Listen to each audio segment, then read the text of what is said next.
Hello everybody, we are back with more viewer's choice, and today's viewer choice comes courtesy of Marcus Patterson, who asks why not run a Reina Roja, run Amok, DDoS Ice Destruction deck. Now, you viewers might be screaming at your screens thinking, this is a silly idea, and guess what? It is. Why do you play DDoS when you want the corp to res ice that you are going to trash anyway? So, we take out the DDoS and suddenly that becomes a much better idea. Ice Destruction, all the Ice Destruction, compounded by Reina's ability. Now, don't get me wrong, this deck is probably sub tier 2. It's not even tier 2 because I basically just jam every single ice destruction mechanic available to Anox in the same deck. You have Cutlery, Parasites, you have Immolation Script, and of course you have the latest addition, which is Run Amok, which is basically Anox's equivalent of Inside Job, and a lot better, because trashing ice is such a huge tempo hit. Well, you won't get to see all of it in action. In fact, the game that I'm about to show you is one where the deck gets thrown straight into the deep end, into the gauntlet. We are running up against NEH Fast Probiotics, so I won't get to show the full suite of ice destruction available, and definitely you won't get to see much of it at all, because as you might know, Fast Probiotics runs pretty light on ice. So you mostly see just the Cutlery set and Run Amok in action, which I think is really good enough, especially considering that Run Amok is the card that we want to look at. Since, yeah, it's the Kalagoda card. So straight into the game, my opponent has a standard opening, Ice HQ, New Remote, Hedge Fund. I play I've had worse and I see this hand. It's a very awkward hand, 2 career fairs, but nothing to use them on. 2 Eaters. Why do I need 2 Eaters? So it's a very hard choice. I don't really know what to do now. If I had a keyhole, I would be keyholing away, but I don't have it. The spoon, that doesn't do anything. There are no code gates res right now.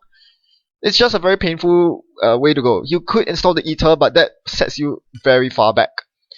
But I don't think I have a choice. Maybe I can install the same old thing. I draw again and I see a Desperado, so that's somewhat better.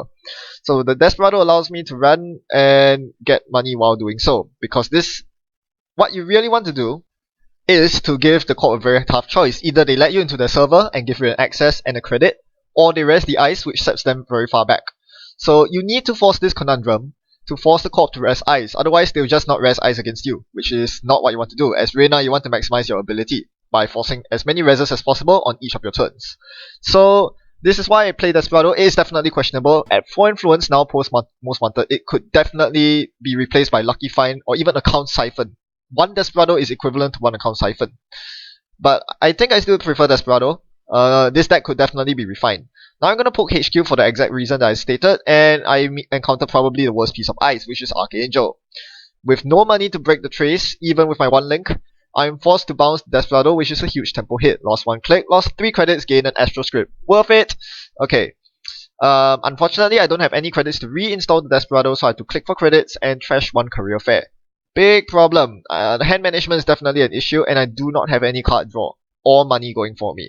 If I had money, it wouldn't be so bad because I can then get rid of the Eater and the Desperado in my hand. That's not the case. So, this Desperado has been causing me more problems. And in the meantime, he does get another Astro out.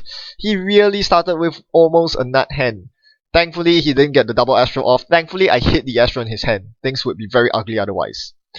So, one thing I definitely learned is to trash the Sensen City Grid at all costs. You cannot not trash it. There is no option for that. And unfortunately, that means I have to pitch another card from my hand. I choose the Parasite. Hopefully that won't come back to bite me later. In the meantime, glad to see that he hasn't found his 3rd Astro yet. It should be quite a long way down his deck. So I'm just going to gain credits right now, and very sadly I choose to pitch the Desperado here. Definitely a mistake, but I really want to keep the spoon in my hand now that I know that Archangel is on HQ. I have very little ways to deal with that otherwise. So the David and spoon must stay to deal with the Archangel on HQ. You have to figure that he has a lot of agendas in hand, given the way he's acting. The career fair must stay to go with the Liberated, and I need the Eater obviously. I already pitched 1 Eater. I cannot afford to pitch my 2nd Eater because it is my main breaker here. I do not run Faust. So the next turn was pretty obvious. I'm just going to take credits from Liberated, while my opponent also takes credits, I guess. He has a pet campaign going, but he's still not very rich. If he wants to fast advance any agendas, and it looks like he's going on that route, he has to get money. And sure he does. He's now on 5 credits, and I spoon him. This is a mistake. I didn't realize he actually re-iced HQ. So this spoon is actually very dangerous because without an eater, this spoon would probably fail. But turns out my opponent doesn't rest the outermost ice. Can you figure out what ice he plays on HQ? You'll find out later. In any case, Archangel is spooned for a David token, and there's a Jackson Howard which I do not trash because reasons. Yeah, I don't want to go broke doing that, and that's fine because I now draw into finally the resources that will keep me going. Unfortunately, I already pitched one career fair earlier, so installing the hotel and the cast is going to be a severe tempo hit. I could do a Liberated Earthrise cast next turn. That would seem to work. Unfortunately, it seems like my opponent is placing the pressure on me. He's now going to create a remote and place an agenda behind it. It has to be a Bew. So I have to go for it. I'm going to poke at it. Let's see if he reses the ice. If he reses, it's still a victory for me because it's going to cost him a lot of money to res. He does not, and I see a Sandsign Grid. Knowing that he seems to be prepared to score it, otherwise he would just place a naked Sandsign on the table, I figured that he had an agenda to score in hand. Probably a Bew. Gotta trash the Sandsign. Unfortunately, this drains my entire Liberator accounts.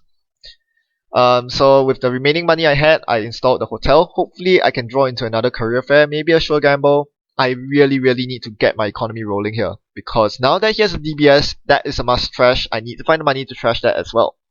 He also gets a Jackson Howard, so this is very bad news. At any point in time, if he finds his third Astro, it's going straight into his score area. Nothing I can do about that. Big problems right here. So, over to me. What can I do right now? Let's look at our draw first. I draw a Scrubber and a Fort. So I have two econ options at this point basically.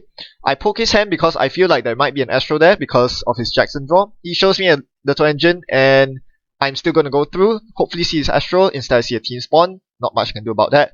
But the most important part about running through is not the 1 in 5 access. It's the gain 5 credits from engine. This allows me to install my Scrubber and run on his assets, which is very important. You cannot underestimate the importance of trashing assets, especially when he has an Astro token on the table. By trashing his Jackson and DBS, I am in effect greatly slowing down the rate at which he's going to find his next Astro. So much in fact that he's forced to fast track the next Astro, which is a very risky operation inherently. Because if I find another David on my hotel draw, you can bet that I'm going into HQ. But David I don't find, so at this point I'm just thinking, what can I do to get into HQ? I know there's an Astro in there that he's going to score next turn. Unfortunately, I am out of options. The best option is to play Eater and run HQ. Cost me 7 credits to break and I'll get 5 credits back, a refund from Little Engine. But I don't even have the money, the capital to install Eater and pay 7 to get through Little Engine in the first place. So I do the next best thing, I kickstart my economy with the gamble and concede the Astro script. There's absolutely nothing I can do about that. I'm just going to give it to him, but it gets worse. He plays a Baltic label and scores the Astro for 2 Astro tokens. That's actually a mistake. That's actually his mistake. Because he's doing this, he leaves himself only on 3 credits, which I will definitely exploit in the coming turn. So against Reyna, you really don't want to go down to too few credits because this gives me a very easy choice. I'm going to attack the most vulnerable server, and that's none other than R&D. I have a keyhole in hand since a very early turn, and I'm going for it. It's a special offer. Sure, he can gain his money, and now he's completely vulnerable to my milling. I see a 15 minutes, so that's going in the bin. At this point, there's no time to mill ice. I do not like wraparound, I do not like resistor, but there's no time to waste in milling ice. I have to go all out to get the 7 agenda points before he wins, because he's going to win in 2 turns with 2 Astro counters. You can bet on that. So with my last click, I could run R&D to deny him a top deck agenda. Instead, I choose to go for a keyhole, which is probably a safer option here. And I do find a Palooza as the 3rd card, and that goes in the bin as well. So, assuming the card on the board is not a Jackson Howard, that's 5 points. I need 1 more agenda to win. My opponent is somewhat rich now that I triggered his special offer, but is he going to play slow or fast? Is he going to ice up R&D, or is he going to just go out for the score? Because I'm pretty sure he has a Bew in hand. Let's see what he does here. Now, in any case, do note that I am definitely worried about Jackson Howards. There are 2 more left in the game. Given the fact that he's taking so long to think, I don't think he has a Jackson Howard on the board. So, he's going to go for the score. Looks like breaking news. Nope, it's a triple advance. Team sponsored Bill. Hello, this is HV Shift Division. How may I help you? A runner named Netrunner is invading our server. She's threatening to kill our files and get to 700 points before we win. This is a big problem. We need your Runner intrusion? archive is open. This is dangerous. Memory leakage? I'm sorry, but our focus is on manufacturing apparel. You might want to refer to our IT IT department. department's exponential growth makes it a very horrible card. It should never have been printed. It's a very, very bad design. Yes, I know we have engaged in an alliance with NBN, but... What? Contract?